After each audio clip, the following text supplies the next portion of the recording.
आज हम विज्ञान कक्षा 8वीं अध्याय 1 फसल उत्पादन एवं प्रबंधन पर चर्चा करेंगे। इससे पहले वीडियो में हमने कृषि पद्धतियाँ और बुआई पर चर्चा करी। अब उसके बाद में फसल को पोषक तत्व प्रदान करने पर उर्वरक एवं खाद में अंतर पर चर्चा करेंगे। उर्वरक एक मानव निर्मित लवण है। इसमें विशेष उर्वरक जो है एक मानव निर्मित है, यानी फैक्ट्रियों में बनाया जाता है, जबकि खाद एक प्राकृतिक पदार्थ है जो गोबर एवं पौधों के अवशेष के विघटन से प्राप्त होता है। उर्वरक का उत्पादन फैक्ट्रियों में होता है, जबकि खाद खेतों में बनाई जाती है या गड्ढों में बनाई जाती है। उर्वरक से मिट्टी का ह्यूमस, यानी मिट्टी में ह्यूमस जो होता है वह नहीं प्राप्त होता है, जबकि खाद से मिट्टी को ह्यूमस प्रचुर मात्रा में प्राप्त होता है। फिर इसी में चौथा है, उर्वरक में पादप के लिए पोषक जैसे कि नाइट्रोजन, फास्फोरस तथा पोटेशियम प्रचुर मात्रा में होती है, जबकि खाद में पादप पोषक तुलनात्मक रूप से कम होते हैं। अब ये होने के बाद भी देखिए, हमारे लिए जो ये सारणी में बताया गया है, इसमें उर्वरक और खाद में अंतर बताया गया, फिर भी खाद से हमें हमारी फसलों को लाभ है। जैविक खाद उर्वरक की अपेक्षा अधिक अच्छी मानी जाती है, क्योंकि इसका जो मुख्य कारण है वह इससे मिट्टी में जल धारण की क्षमता जो होती क्षमता में वृद्धि होती है। मिट्टी भुरभुरी और सरंध्र बनी रहती है, जिसके कारण इसमें गैस का आदान प्रदान होते रहता है। खाद में ही जीवाणु वृद्धि करते हैं, जैसे केचुआ जैसे, और यह जैविक खाद जो है यह मिट्टी का सुगठन या गठन सुधर जाता है या अच्छा बन जाता है। अब ये हमने फसल को खाद दे दिया, बीज दे दिया, फसल उगा ली, उसको खाद दे दिया। अब आते हम चर्चा करते हैं सिंचाई पर। आपने देखा होगा कि प्रत्येक प्राणी को जीवित रहने के लिए जिस तरह से जल की आवश्यकता होती है, ठीक उसी तरह से पौधों को वृद्धि और परिवर्धन दोनों के लिए जल की आवश्यकता होती है। पौधों की जड़ों द्वारा जल का अवशोषण करके मिट्टी से खनिज लवण प्राप्त कर उर्वरक की सहायता से या उर्वरकों का अवशोषण कर लगभग 90% जल द्वारा ही ये बीजांड तक पहुंचता है, या बीजों का अंकुरण होता है इसी के द्वारा। शुष्क स्थिति में बीज अंकुरित नहीं होते हैं। जल में घुले हुए पोषक तत्व स्थानांतरित होकर के पौधे के प्रत्येक भाग तक पहुंच जाता है, जिससे फसल अच्छी होती है। स्वस्थ फसल वृद्धि के लिए मिट्टी में नमी बनाए रखने की आवश्यकता होती है, अतः नियमित रूप से जल देना फसल को आवश्यक होता है। यानी निश्चित समय अंतराल के बाद में खेतों में जो पानी दिया जाता है या जल दिया जाता है, इसे ही हम क्या कहते हैं? सिंचाई कहते हैं।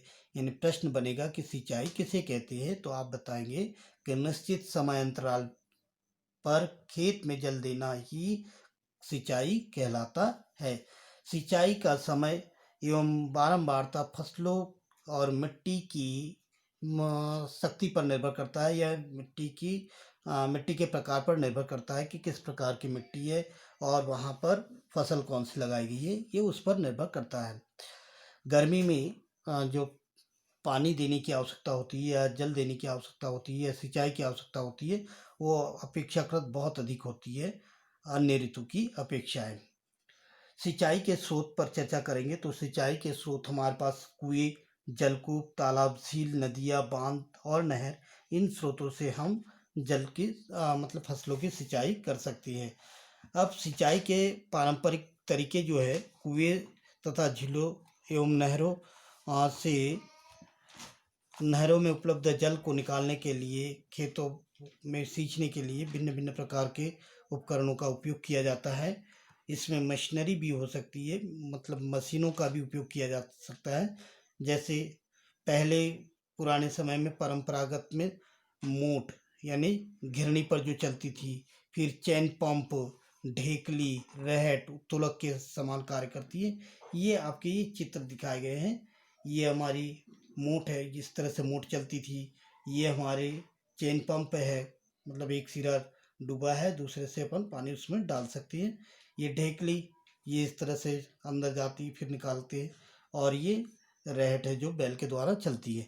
ये परंपरागत यानी पारंपरिक गत पुराने तरीके हैं। अब सिंचाई के आधुनिक तरीके पर हम चर्चा करें तो इसमें छिड़काव विधि सबसे उचित है।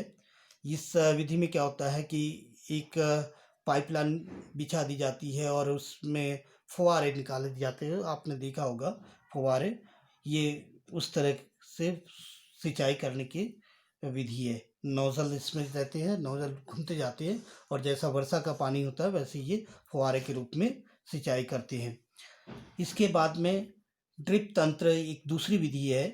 ये विधि क्या है, पाइपों को फसल के किनारे से बिछा दिया जाता है। फसलों की जड़ों में बूंद बूंद करके पानी टपकते रहता है या गिरते रहता है, जिससे फसल की बुआई मतलब सिंचाई होती है। ये आपको इस चित्र में दिखाया गया है। और छिड़काव विधि ये फुहारे वाली ये आपको दिखाया गया है। इसके पश्चात खरपतवार से सुरक्षा। अब हमने फसल की बुआई कर दी, खाद दे दिया, फसल तैयार कर ली, सिंचाई हो गई उसकी। अब खरपतवार, खरपतवार क्या करते हैं, जो फसलों के बीच में अनचाहे पौधे उगाते हैं जो हमारे उपयोगी नहीं होते या उस फसल के लिए वो उस फसल में नहीं आते हैं, तो इन अनचाहे पौधों को हटाना ही खरपतवार कहता है या खरपतवार का निदान कहलाता है। खरपतवार किसे कहते हैं, यानी फसलों में या खेत में प्राकृतिक रूप से या अवांछित रूप से फसल के साथ में उगाने वाले पौधे, अवांछनीय पौधे को खरपतवार कहते हैं। खरपतवार को हटाने के लिए निराई सबसे अच्छी विधि है। आजकल खरपतवार को हटाने के लिए हम क्या करते हैं, छिड़काव भी कर देते हैं, कीटनाशक या खरपतवार नाशी का छिड़काव कर देते हैं। खरपतवार को हटाने के लिए, उनकी वृद्धि को नियंत्रित करने के लिए हम विभिन्न तरीकों को अपना सकते हैं। जैसे फसल उगाने से पहले खेत को जोत करके खरपतवार को नष्ट किया जा सकता है। उसके बाद जब ज़मीन सूख जाती है तब वो सूख जाते हैं पौधे, खरपतवार अगर ऐसा नहीं हुआ, यदि वो उग आए तो उस समय हम खरपतवार नाशी का उपयोग करके, रसायनों का उपयोग करके खरपतवार को हटा देते। तो रसायन के उपयोग से भी खरपतवार नियंत्रित किया जाता है, जिन्हें हम खरपतवार नाशी कहते हैं। खरपतवार नाशी क्या कहलाते हैं, तो खरपतवार नाशी रसायन, वे रसायन जो खरपतवार को नियंत्रित करते हैं या खरपतवार का नाश करते हैं, खरपतवार नाशी कहलाते हैं। इसके पश्चात हम जैसे कि खरपतवार छिड़क दिया, उसके बाद में खरपतवार छिड़कने से फिर फसलों को हमें पोषक तत्व प्रदान करना होता है।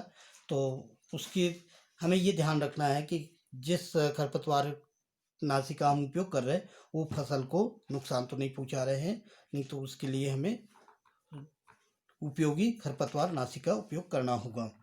इसके बाद में जब हम फसल हमारी तैयार हो गई, खरपतवार भी हट गया, अब कटाई की बात आती है। जब फसल हमारी पक जाती है उस समय हमें कटाई करने की आवश्यकता होती है। तो कटाई करने के लिए फसल की जो कटाई है, यानी फसल पक जाने के बाद उसे काटना ही कटाई कहलाती है।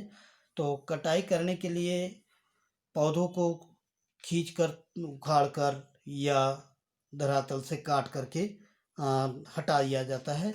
इसे कटाई कहते हैं।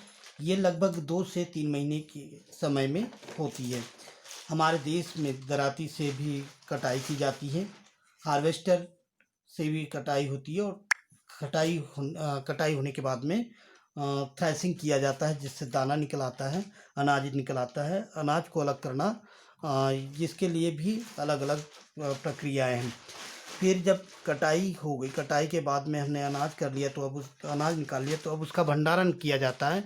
भंडारण करने के लिए हमें क्या करना होता है कि नमी, कीट और चूहों एवं अन्य सूक्ष्म जीव से सुरक्षित रखने की आवश्यकता होती है। इसको सुरक्षित रखने के लिए हम पहले फसल को धूप में सुखा लेते हैं। सुखाने के पश्चात उसमें कीट पोषक और जीवाणु एवं कवक से सुरक्षा प्राप्त करने के लिए, सुरक्षा देने के लिए उसको एक निश्चित स्थान में एकत्रित कर देते हैं और उसका भंडारण किया जाता है। इससे भंडार में हमें एकत्रित किया जा सकता है।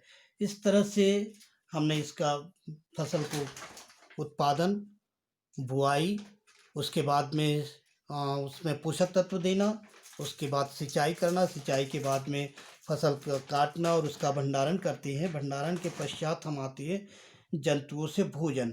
इसके पश्चात आप सीधी सी बात है, आपको पता होगा कि यह इस तरह से हमने फसल से, अब जंतुओं से हमें भोजन प्राप्त होता है, तो इस पर भी हम चर्चा कर लेते हैं। जैसे गाय, भैंस, बकरी, ये हमारे दूध और दूध से प्राप्त, इनसे हमें उत्पादन प्राप्त होता है या दूध के उत्पादन इनसे प्राप्त होता है। तो इस तरह से कुछ जंतुओं को खाया जाता है, जैसे मछली है, इनसे हमें मछली से भी भोजन प्राप्त होता है। इस तरह से हम पशुपालन भी किया जाता है, यानी भोजन के लिए भी पशु का पालन किया जाता है। तो पशुपालन किसे कहते हैं? किसी पशुओं का एक निश्चित स्थान पर देखभाल करना, उनके आवास और भोजन की उचित व्यवस्था करना ही पशुपालन कहलाता है। इस तरह से ये हमारा अध्याय कंप्लीट हुआ। इसके बाद अगले अध्याय पर हम चलते हैं अगले वीडियो में।